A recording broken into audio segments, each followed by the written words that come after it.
Hey everybody, Pastor Jay here. Good to be with you in the middle of the week. Hope your week's going well. Brighton's not with me this week, he's out, but I still wanted to just take a few minutes and follow up on some of the thoughts from the message on Sunday. As we looked at Psalm 72 and this idea that Jesus is king over the whole world. And what does that mean for us in our world? That there's a lot of people in our world that don't know God. They don't know that Jesus is king. They don't know that his kingdom will someday be revealed fully and that all will acknowledge him. And I talked about this idea that as believers, as those that belong to Christ, we've surrendered ourselves and we have become part of his mission, his redemptive mission. Ultimately, the reason he came was to lay down his life when the time was right so that our sins could be paid for and so that we could be reconciled into a relationship with God. And that's really good news for those of us who've come to know Christ and have given our lives to him. And that's good news for people who don't yet know him. That's good news in the lives that they're living and the treadmill that they're on. Talked about how in Thailand and some other parts of the world that people are on a spiritual treadmill and they don't have really much hope that that's leading them somewhere, but they're reaching out and they're looking for the influence of God in their lives. And we have the good news to come and say, you know what, God cares about you. He loves you and he created you so that he could know you, created you for a relationship. I just wanted to kind of supplement that, what we talked about on Sunday and those ideas with some verses from the book of Romans from chapter 10. And Paul is again touching on the need for us, the calling for us to be involved in the mission of Christ and to go out and seek after his people. God calls us into that mission along with him. And this is what he says in Romans chapter 10 about the role that we have in this. And we believe this. He says, quoting the Old Testament, everyone who calls on the name of the Lord will be saved. But how can they call on the name of the one that they have not believed in? And how can they believe in the one of whom they have not heard? How can you believe in this if you've not even heard? And how can they hear without someone preaching to them? And how can anyone preach unless they are sent to do that? And then he wraps up with this thought, as it's written, how beautiful are the feet of those who bring good news.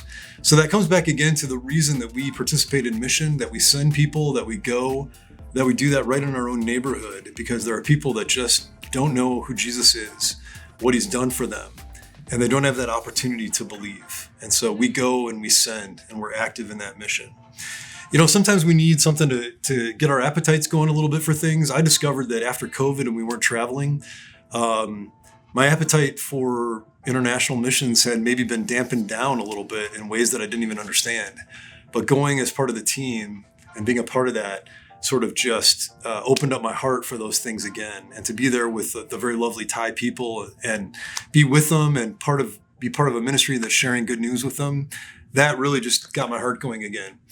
In colonial times, they used to use a little dish of pickle pieces for an appetizer, and they thought that if they ate those little pieces of pickle that would stimulate their appetite, and then they'd be ready for the meal. And they ate some pretty big meals in colonial times, but that little plate of pickles was like the appetizer. So I want to share just a couple things today. As we think about mission and our calling, there's some ways to whet your appetite for that. And I want to share some books that have been significant in my life, thinking about the world and God's moving in the world and calling us there.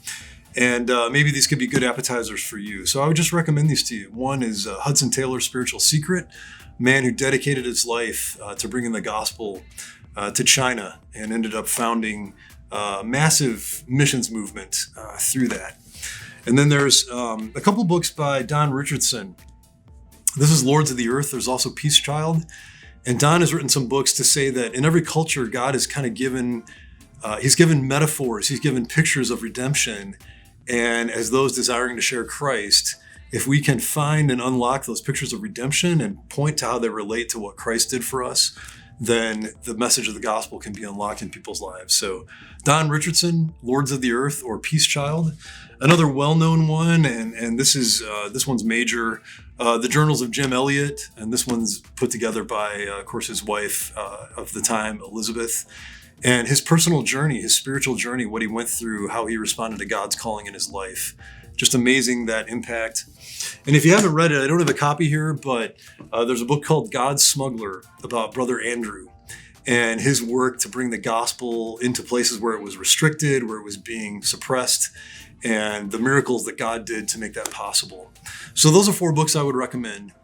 And I would just ask you today, are you exploring the question of what calling does God have on your life? Where does he want you to participate in the kingdom mission? How has he shaped you that way?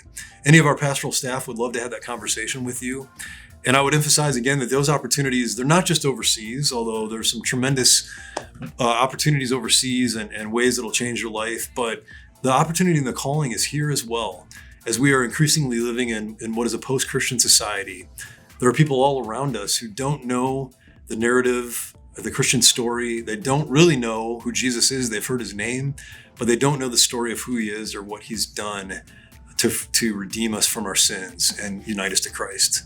So I just encourage you to keep asking the question, God, what do you have for me? Where are you calling me? And we here at King Street pastoral staff, we would have some great ideas to share with you as well about ways to get involved. So thanks for spending a few minutes with me today.